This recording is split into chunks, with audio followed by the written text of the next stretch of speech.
이재명 대표의 이제 측근 중에 한 명인 김용 전 민주연구원 부원장 변호인으로 활동한 바가 있습니다. 지금 이제 의원이시니까 안 하시지만. 근데 이제 이게 사건이 좀 복잡하고 일반 국민들도 지금은 많이 잊어버리셨을 수 있을 것 같아요. 재판은 계속 진행되고 있는 상황이고 어제도 재판이 열린 걸로 저는 아는데 김 전 부원장이 민간업자 남욱 씨로부터 대선 자금 명목으로 정치 자금을 수수한 혐의를 받고 있는 상황이고 물론 김용 부원장은 그걸 부인하고 있고요. 현재 불구속 상태로 재판을 받고 있는데 지난해 1심에서 징역 5년 벌금 7천만 원을 선고받았어요. 당시에 현장에 있으셨는데 이 결과를 들으면서 어떤 생각이 드셨어요? 제가 그날처럼 당황한 적이 없었다 이렇게 표현할 수 있겠습니다. 그날 아마 이제 언론 보도를 보셨으면 아시겠지만 이제 당시 저하고 김영 전 부원장하고 이제 저희 서초동에 당시 있었던 사무실에서 같이 기다리고 있다가 이제 재판 시간에 맞춰서 선거에 맞춰서 들어갔거든요. 그때 이제 당연히 이제 기자분들이 많이 와 계셨죠. 와 계셨는데 뭐 한 말씀 해달라 이제 이렇게 할 것 아닙니까, 김영 부원장한테. 그때 김영 전 부원장이 나 재판 다녀와서 얘기하겠다 이렇게 얘기를 했어요. 그러니까 그때 저희가 아무래도 재판하는 입장에서 계속 회의를 하면서 변호사들끼리도 그렇고 이제 김영 전 부원장도 같이 있는 자리에서 우리가 최악의 경우, 그러니까 가장 보수적으로 계속 판단해 보자. 우리가 위험성이 어디 있는지, 어떤 혹시 유죄 판결이 날 가능성은 없는지 계속해서 저희가 검토를 했습니다만은 누가 봐도 이거는 유동규 진술은 믿을 수 없는 것이 명확하다. 그리고 이런 점에서 유동규 진술을 믿을 수 없고 쭉 해서 저희가 해보니까 아무리 그래도 이것은 유죄가 날 수가 도저히 없는 사건이다 이렇게 판단을 하고 있단 말이죠. 그래서 이제 당연히 저희는 정말 100%는 없겠습니다만 거의 100% 이건 무죄가 확실하다고 생각하고 있었던 사건이에요. 그런데 그래서 김용 전 부원장도 내가 다녀와서 얘기했다고 얘기를 말씀을 하셨고, 근데 이제 재판장에서 판결문을 이제 판사님이 이제 재판장이 읽는 걸 듣고 중간에부터 이게 이상한 거예요. 이상하다. 그래서 정말 그 절망감 이루 말할 수 없습니다. 저는 어떻게 그때 현장 분위기를 생각했냐면 적어도 제가 보기에는 검사들이 들어올 때 굉장히 얼굴이 안 좋았어요. 저는 본인들도 그렇게 생각했군요. 저는 검사들도 굉장히 위험한 사건, 이게 무죄가 날 수 있는 사건이라고 저는 판단했다고 저는 생각했어요. 그래서 검사들이 들어오는데 쟤들이 좀 얼굴이 안 좋네 이렇게 그렇게 생각했는데, 저 사람들이 얼굴이 안 좋네 이렇게 생각했는데 반대로 저희는 이제 무죄를 확신하고 있었고 이제 입장이 바뀌게 된 거죠. 그래서 이제 전 나중에 뒤로 전해 들은 얘기에 의하면 그날 이제 유죄 판결을 난 것을 아마 이제 중앙지검에 있는 검사들한테 다 이렇게 메신저 같은 게 있거든요. 내부 메신저 그런 걸 알렸다고 그래요. 그래요? 통상은 다른 사건 같은 경우는 안 알리죠. 알릴 필요도 없고 이제 일부 특별한 특수부에서 이제 반부에서 하는 수사의 결과를 전체 알릴 이유는 없어 보여요. 저는 그렇게 들었거든요. 알렸다 그랬으면 야, 그럼 이게 얼마나 기대적이냐. 그래서 굉장히 기뻐한 사건이다 검찰이. 이제 저는 그래서 정말 누구도 검사 자신들도 무죄가 날 거라고 예상하지 못했던 사건이 아니냐. 저는 그렇게 생각하죠. 그리고 저희들은 그래서 제가 너무나 제가 어디 다른 데 갔으면 정말 울고 싶었다 이렇게 표현하는 것이, 김영 전 부원장 그 길로 법정 구속돼서 들어가고 구속됐죠. 변호사들만 철철이 나오는 상황에 대해서 너무나 그때는 정말 힘들었습니다. 황당하셨을 것 같아요. 마음이 너무 힘들었죠. 그러니까 이게 문제는 뭐냐면 지난해 판결문을 보면 재판부가 유동규 전 본부장의 진술의 신빙성을 폭넓게 인정을 했어요.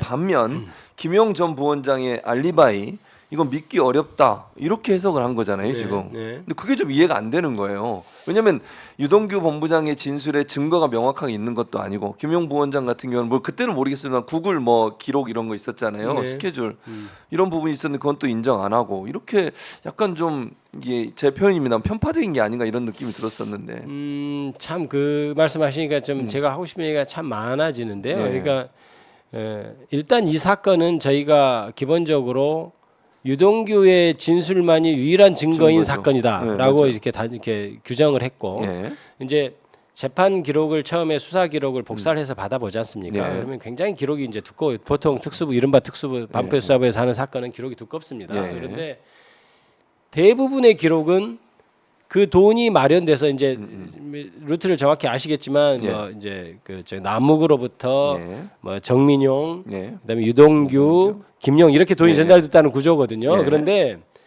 유동규한테까지 간 어떤 그런 그거는 증거들 있잖아요. 명확해요. 예. 그거는 명확하고 예, 제가 보기엔 맞아요. 맞는 것 같아요. 예, 예. 근데 그 대부분의 수사 기록이 거기에 할애돼 있어요. 쭉 읽어보면 연결고리가. 그러니까 제가 이제 변호인으로서 아 그래 나 네. 이건 뭐 그러거나 말거나 네. 어차피 유동규에서 김용으로 간 것이 만 없는 끊어지면, 거니까 그것만 끊어지면 되니까 끝나는 그러니까 거죠. 네. 그래 너희들이 뭐 돈을 마련했건 네. 어쨌건 그건 뭐 유동규 씨는 상관없죠. 상관없으니까 네. 기록이 사실 불필요한 기록이 많은 게 우리 네. 입장에서는 그렇죠, 그렇죠. 그랬던 기억이 있어서 여기서 유동규가 정말 줬으면은 문제가 되겠지만 주지 않았다면 이 앞에 그렇죠. 기록은 아무 아무 의미가 의미가 없는 것 없죠. 아니냐 네, 이제 이렇게 김용 생각했던 부원장 사건이었어요. 입장에서. 그래서 근데 대부분의 수사의 어떤 인력을 네. 그 부분에 할애하고 있었고 그 다음에 아까 말씀드렸지 그러면 유동규에서 김용한테 간 것은 유일하게 유동규가 내가 줬는데요 그 돈 내가 받았긴 한데요 줬는데 한 진술밖에 없는 거예요. 네. 그래서 그 부분이 이제 굉장히 증거로서 취약하고 유동규의 신빙성, 유동규 진술의 신빙성이 깨진다면 김용 부원장이 무고함, 그렇죠. 그러니까 억울함은 풀리겠구나 이렇게 생각을 해서 저희가 열심히 유동규에 대해서 증인 신문을 했었죠. 예. 근데 저희가 증인 신문을 열심히 준비했고 예. 하는 과정에서 그 방청석에 있던 기자들조차 이렇게 실소를 금치 못할 정도로 유동규 진술이 정말 말이 안 되는 진술이 저는 증언이 많았다고 생각을 하거든요. 예. 그래서 그 부분 신빙성이 깨졌다고 생각하고 예. 그래서 저희들이 점검을 할 때 여러 가지 우리한테 불리한 것이 뭐냐 이렇게 해봤을 때 그래도 무죄가 확실하다고 생각을 했었던 것이고요. 근데 1심 재판부의 그 판결문을 보면 예. 저희가 주장했던 내용들이 있어요. 예.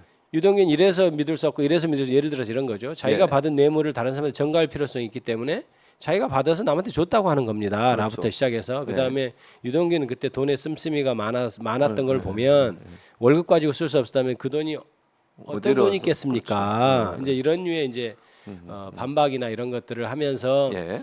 얘기를 했는데 판결문에서는 그걸 정확히 적어요. 우리가 주장했던 걸. 적습니다. 아 이런 것에서 믿기 어려운 점은 있다. 믿기 어려울 수 있다라는 식으로 진술하면서 네. 아니, 판결문을 적으면서 네. 결론은 다 믿는 거예요. 그건 뭐예요? 그러니까 그래서 네, 이게 심지어는 저희가 그래서 네.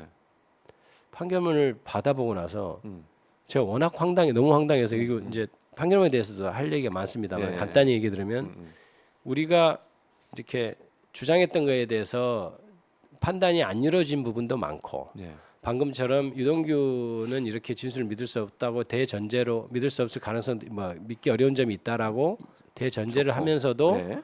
구체적인 것은 다 믿어서 유죄 판결을 했단 말이죠. 그래서 저는 심지어 어떻게 생각했냐면 야 이게 무죄 판결문을 썼다가 갑작스럽게 바꾼 거 아닌가? 그 혼자 그건 진짜 제 혼자 생각이에요. 끝 부분만 그럴 수도 있다. 뭐 이제 본인 왜냐하면, 생각이시니까. 왜냐하면 이제 그렇게 되면 어떻게 되냐면 자기가 무죄라고 생각했던 어떤 근거들 있잖아요. 예. 이래서 유동규 믿을 수 없고 이것들을 나중에 판결을 바꾸면 그거를 자기가 확신했던 것을 다시 뒤집을 수가 없잖아요. 그러니까 보통 빼버리는 경우가 많아요. 근데, 판결문에서. 예, 물론 이게 제 생각입니다. 네. 제가 판결을 봤을 때 네. 느낌이 그랬다는 네, 거예요. 느낌이. 그래서 네.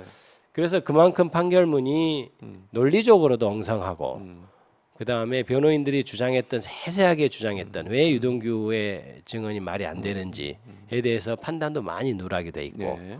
이제 그런 점에서 저는 뭐 법원의 판단에 대해서 굳이 많이 이렇게 시비를 걸을 필요 없다고 생각하는 네, 편입니다만 네, 네. 이 판결문은 정말 도저히 제 법조인으로서 납득할 수 없는 판결이다 이렇게 생각하고 있습니다. 그러면 이제 언론이 잘 이걸 보도를 안 하잖아요. 그렇습니다. 그 유동규 씨 말만 인용하고 그 사람 방송에 출연해서 뭐 얘기하고 이런 것만 일방적으로 얘기하다 보니 김용 전 부원장이나 변호인 측의 주장은 거의 보도가 안 그렇습니다. 되고 있거든요. 예. 근데 보도되지 않은 것 중에 그러면 지금 말씀하신 유동규의 진술이 거짓에 가깝다고 볼 수 있는 여러 정황들이나 증거들도 많이 있었습니까? 재판 그렇죠. 과정에서? 일단 예. 지금 여러 가지가 떠오릅니다만은 예. 일단 아까 그 타임라인 뭐 예, 얘기하셨는데 예, 예. 타임라인 설명하고 방금 질문하신 예, 것에 대해서 예, 답을 하겠습니다. 그렇죠. 예. 타임라인은 저희가 1심 재판 진행 중에 저희가 이미 확보한 자료였어요. 그렇죠. 타임라인을 보면 검찰이 공소 사실로 찍은 그날 김용 부원장이 유원홀딩스라는 돈을 전달했다고 하는 사무실. 장소에 네. 가지 않았다는 것이 명확히 드러나요. 명확하죠. 그런데 저희가 그거를 쓸 필요가 없었던 것이 네. 이미 다른 것으로도 다 무죄가 확실하다. 어. 이것을 냈을 때 예. 김용 부원장이 전 동선을 가지고 그때 어떻게든 김용 부원장과 이재명 전 이재명 대표 엮으려고 대표를 엮어서 그렇죠. 이재명 대표까지 어떻게 하려고 했던 수사라고 맞아요. 저희가 성격을 규정했기 때문에 이거 가지고 사사건건 시비 걸고 그럴 수 잘못하면 있죠. 이렇게 조작할 수가 있다. 그래서 맞아. 이거는 무죄가 확실한 상황에서 낼 필요 없다라고 판단을 했던 겁니다. 네. 이제 그랬던 것이고 두 번째는 이제 유동규 진술을 왜 믿을 수 없냐에 대해서는 예, 예. 여러 가지 많은 정황들이 있어요. 그러니까 음. 재판 몇 가지만 말씀드리면 예. 이미 명백하게도 그 여러 인물이 나와서 헷갈릴 수 있겠습니다만은 정민용이란 자, 그러니까 네, 정민용이 유동규한테 돈을 줬고 예. 유동규가 이제 김용한테 줬다는 그런 구조죠. 그 전에 예. 남욱 있고 남욱, 예. 정민용, 유동규, 김용 이런 이렇게 순서입니다. 연결이 되는 거죠. 근데 정민용이 이 돈을 줬다는 남욱한테 이미 유동규가 대선 자금 20억 원이 필요하다고 한 말을 2020년 그러니까 2021년 예. 전에 했다고 정민용 분명히 얘기해요. 어. 아, 그 얘기를 지금 유동규가 남욱한테 예. 그러는 거예요. 정민용이 예. 하는 예. 정민용 왈 남욱한테 예. 지금 유동규가 대선 자금 20억 필요하다고 하고 필요하다고? 있다. 그게 21년 2020년 12월인가 그래요. 예. 내가 그때 얘기를 내가 했다라고 얘기해요. 근데 유동규는 계속 뭐라고 그러냐면 2021년 설 지난 다음에 내가 김용한테 대선 자금 필요하다고 얘기했다. 아니 그 남욱한테 김용한테 들었다. 김용한테 들어서 전달했다. 정민용한테 얘기했다. 그러니까 예, 이미 그러면, 예. 차이가 완전히 다르네요, 다른 게 되죠. 시기가. 그러니까 예. 제가 보기에는 이 사건은 이 사건은 기본적으로 유동규가 예. 대선 자금 핑계 대고 자기가 죄송합니다. 예. 삥땅친 사건이거든요. 사실은. 어. 남욱으로부터 빈땅 예, 사건을 저는 예, 봐요. 예, 남욱가 예, 야 예. 자기가 돈 필요하니까 야 김용이 돈 달래. 뭔 돈? 김용을 팔아서. 그렇죠. 대선 자금 지금 야 대통령 곧 열리잖아. 대선 자금 필요하다는 거야. 야 빨리 돈 좀 마련해봐. 그러면 네가 요구하는 뭐 탄약고 뭐 사건, 그런 탄약 걸 창에 해결해 이런 줄 거 테니까. 해결. 내가 자기가 해결해 주겠다고도 하고 말이 계속 바뀝니다. 아, 그래요. 김용을 통해서 해결해 주겠다고도 하고 이제 그렇게 말을 하면서 돈을 받아낸 사건이죠. 근데 가장 기본적으로는 그 시점 자체가 다른데도 법원에서는 판단을 그 자체를 판단을 제대로 안 하고 안 있어요. 하고 있다. 뭐 그런 거라든지 그 다음에 뭐 말하자면 한도 없습니다만은 유동규하고 같이 살고 있는 이제 막 사실혼 관계 이제 부부죠. 결혼식으만 안 됐으니까 사실혼 관계에 있는 이제 여성이 있는데 이제 그냥 부인이라고 하겠습니다. 뭐 그거는 부인이 유동규가 뭐라고 그러냐면 뭐 3억을 줄 때 내가 돈을 현금을 갖고 왔는데 우리 집 사람이 봤습니다. 봐서 뭔 돈이냐 그러니까 아 이게 뭐 누구한테 줄 건데 그래서 야 그러니까 저희 집 사람이 그럽디다.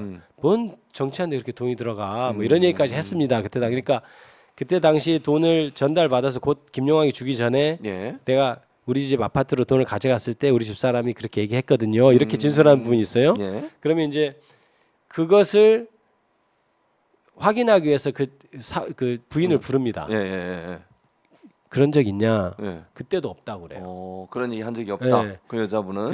그 다음에 그 여자분을 부인을 재판정에 이제 소환해서 증언까지 하도록 하거든요. 근데 아예 증언을 거부해 버려요. 재판장이 뭐라고 그러냐면 당신이 여기 와서 증언을 하는 이유는 지금 유동규 말이 사실인지 아닌지를 확인하는 것인데 말을 안 한다는 것은 유동규 말이 거짓말이다. 이걸 드러나는 것이다. 그러니까 그러니까 당신 말을 안 하면 유동규 말이 거짓말인 거죠. 왜냐하면 유동규 말을 보강하기 위해서 부른 건데. 그러면 신중히 생각해라. 사실이면 얘기를 하고 증언 거부를 쓸데없이 하지 마라는 취지로 얘기를 해요. 근데 증언을 거부해 버려요. 왜 그랬겠습니까? 자기가 유동규 말에 맞춰주다 보면 거짓말이니까 그렇죠. 말 못하는 거예요. 그렇지. 그 여성이 부인이 그 전에 유동규의 증거 인멸을 가지고 재판을 받았는데 검찰하고 어떻게 잘 돼서 전학인가 그것 때문에 벌금 구형을 했어요. 그런데 그렇군요. 재판장이 벌금 무슨 벌금이야 집행유예 해버렸고 그때 굉장히 약간 패닉에 빠졌던 것 같아요. 그러니까 이제 와서 혹시 위증을 이제 하고 이러면 위증하게 되면 이제 내가 더 큰일 날 집행유예 이제 그렇지. 받았고 그러니까 아무리 자기하고 남편 사실혼 관계에 있는 사람이라 할지라도 거짓말을 못하는 거죠.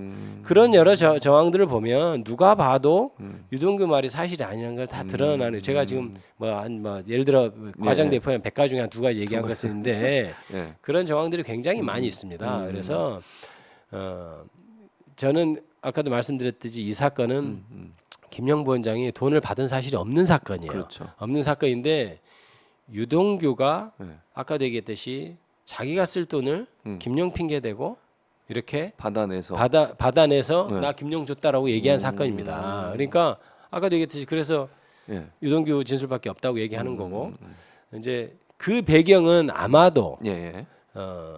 이런 것 같아요. 그러니까 이제 수사 과정을 보면 예. 2020 이제 1년도에 수사가 진행이 돼서 그때 이제 정부가 아마 바뀌기 전일 거예요. 아, 그렇군요. 대장동 이제 수사가 됐어. 근데 예. 저는 여러 가지 정황상 그때 남욱이나 했던 말이 다 사실이라고 봐요. 그런데 이제 새로 정부가 윤석열 정부가 들어서고 검사들이 바뀌고 네. 하면서 이제 구치소에 있는 사람들 압수수색하기 시작하고 네. 이제 남욱 막, 맞아요. 이런 그랬죠. 막 전격적으로 압수수색이 예, 들어갑니다. 그렇죠. 그런데 그때 말이 바뀌기 예, 시작해요. 위례지구 관련 수사를 예, 하겠다고 막 맞아요. 이렇게 이른바 잡들이를 하기 예, 시작해요. 그렇죠, 그렇죠. 그런데 그때 당시 남욱은 적어도 유동규한테 돈을 준 건 맞잖아요. 예, 맞아요. 그것들이 이제 얘기가 나오기 시작하고 그것을 이렇게 낌새를 친 유동규가 미리 나 그거 받은 건 맞는데 예. 준 것이다 이렇게 얘기가 된 게 아닌가 그렇게 저는 추측합니다. 아마 그 추측을. 사건 내용을 저도 이제 검사를 해봤던 경험으로는 예, 아마 예, 그렇게 진행이 됐을 거다. 그다음에 그때부터 진술은 계속해서 한 8월 달부터 압수하고 하면 뭐 본격적으로 한 두어 달 동안 예, 예. 두세 달 동안 진술이 굉장히 검찰이 요구하는 쪽으로 진술이 다 바뀌어가요. 애초에 내가 사실대로 얘기하겠습니다 하는 그때 진술하고는 또 달라지는 거예요. 한 두 달 있다. 그래서 전반적으로는 참 친정 제가 검찰에 참 요새는 검사 출신이라 참 부끄러운 시대가 됐습니다만은 검찰에 대해서 참 너무 안타까운 것이 검찰이 기본적으로 어떤 목표, 타겟, 네. 어떤 그림을 가지고 수사를 한 것이고 그거에 맞춰서 진술자들도 진술을 바꾼 거다. 바꾸고 하게 하고 했던 것이 아니냐 이런 생각을 하고 있죠. 그럼 김 의원님 보실 때는 이 과정에서 검찰이 남욱이나 유동규 이런 사람들 소위 피의자들에게 네. 회유를 하거나 진술을 바꾸도록 압력을 가했을 가능성이 있다고 보시는 저는 거예요? 그게 가능성이 크다고 보죠. 네. 크다고 보는 것이 네.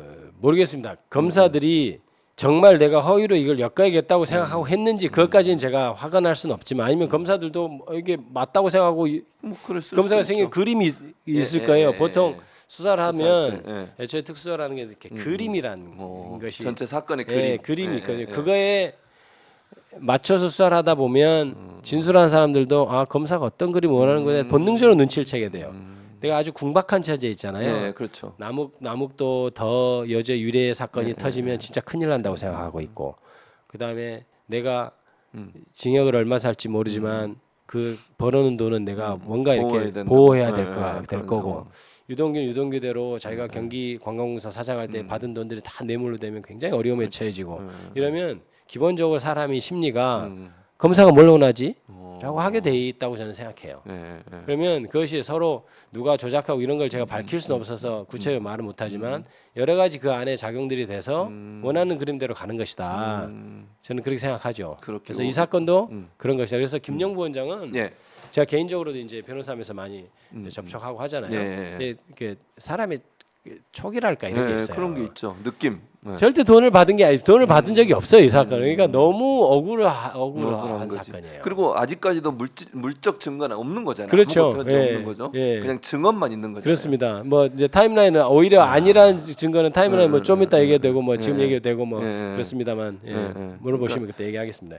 그리고 이제 또 하나 이제 궁금한 게 재판부가 유동규 전 본부장에게 무죄를 선고하면서 불고불리의 원칙이란 말을 해서 이게 무슨 말이에요? 불고불리의 원칙이? 이제 원래 이제 불고불리 원칙이라는 거는 기본적으로 검사가 기소한 것만 판단한다. 거든요. 그렇죠. 법원은 이제 그렇죠. 검사가 기소지 맞아요. 않은 것을 판단할 수 없다. 판단하지 이제 이게 않죠. 불고불리의 원칙인데요. 예. 그게 이제 유동규의 무죄를 쓸 때의 논리입니다. 그러니까 뭐냐면 근데 그거는 조금 논란이 있을 수 있는 게 이제 유동규가 김용과 공모하여 예. 남욱으로부터 돈을 받았다는 게 기본 얼개입니다. 기본 구조인데 예. 재판장은 계속 이거 돈을 받은 사람 맞냐? 혹시 준 사람 아니냐? 누가 유동규가요? 유동규하고 원래 공소 사실은 남욱이 예. 정민용, 유동규, 김용 이 묶음에 돈을 줬다는 게 공소사실이에요. 그런데 예, 세 재판장은 묶음에. 자꾸 예. 남욱, 정민용, 유동규 묶음이 예. 김용한테 준 사건 아니냐 이렇게 계속 다르게 보고 있군요. 예. 묶음을. 그러니까 그런 것 아니냐. 근데 이제 저는 여전히 검찰의 공소사실 구조가 좀 맞다고 생각하는 편이에요. 근데 법원에서 달리 생각할 수도 있겠죠. 예. 그래서 이제 그런데 첫째는 보통 그러면 불고불리라고 해서 계속해서 워닝을 줬거든요. 법원에서 검찰에. 아 이건 좀 이상한 것 같아. 좀 검토해봐. 기소 하면 내용을 좀 바꾸든지. 예, 뭐. 그러면 보통 검사들이 예. 눈치가 이제 예. 있잖아요. 예. 그러면 바꿔서라도 예. 바꾸면 유죄가 나 있구나. 유죄가 날 나도 가능성이 무죄나. 있으면. 그러면 바꾸겠죠. 그렇죠. 저 같으면 아마 바꿨을 것 같은데 그걸 계속 끝까지 유지를 고수를 해서 무죄가 난 사안입니다. 그래서 그러면 이제- 그 지금 의원님 말씀 들어보면 유동규에게 그 제 생각이고 추측인데 유동규에게 무죄를 주기 위해서 이런 얼개를 계속 끌고 간다. 이렇게 그렇게 모르겠어요. 볼수 있나요? 이제 저는 그런 면이 강하다고 보는데 어. 그거는 단정하기는 어렵습니다만 예, 아니면은 현재로서는. 네. 법원에서 그런 식으로 또 이유를 대서 면죄부를 줬는지는 모르겠습니다만 그건 단언할 수는 없는 노릇이나 예. 어찌 됐든 남욱으로부터 돈을 받아 유동규에게 돈을 준 건 맞잖아. 저기 김용에게 돈을 줬다는 어떤 구조는 그렇죠. 맞잖아요. 예, 그렇죠. 그 검찰의 주장이. 그러면 적어도 유동규는 돈을 받아서 예. 자기 스스로 주장해도 줬다는 거잖아요. 그렇죠. 그러면 주는 거죠. 어떤 식으로는 처벌은 받아야 하잖아요. 그렇죠. 그러면 아마 공소사실을 바꿀 때도 예비적으로 바꿀 수도 있어요. 아마 이게 안 되면 이렇게라도 처벌해 주십시오라고 예. 했을 텐데 전혀 검찰이 액션을 취하지 않았고 그래서 무죄가 났다. 그래서 항소심에서도 지금 어떻게 대응을 하는지 끝까지 좀 지켜봐야 되겠죠. 그러니까 재판부도 이렇게 얘기했어요. 유동규가 불법 정치자금 전달은 명백하다라고 밝힌 건 판결문에 나오는 네, 거잖아요. 네. 근데 무죄를 만약 검찰이 처음부터 정치자금 수수자가 아니라 기부자 중 한 명으로 네. 지금 말씀을 들어보면 규정을 했다고 하면 유동규도 처벌 대상이 됐을 것이다 이렇게 보시는 거잖아요. 네, 그렇죠. 그렇게 그런 이유로 이제 무죄를 썼는데 저는 법원의 판단을 기본적으로 그것도 사실은 동의를 하진 않습니다만은 이제 검찰 입장에서도 법원에서 그런 어떤 힌트를 주고 자꾸 워닝을 주면 네. 아까도 얘기했듯 예비적으로라도 이게 안 되면 이렇게라도 이게 계속 예비적 변경을 할 수가 있거든요. 예. 이제 주된 범죄 사실은 받는 건데 가사 혹시 인정되지 않다면 이렇게 셋이 주는 편으로 해서 이렇게 처벌해 주십시오 할 수가 있어요. 근데 그 자체도 하지 않았다는 것은 저는 문제가 있다고 보죠. 예.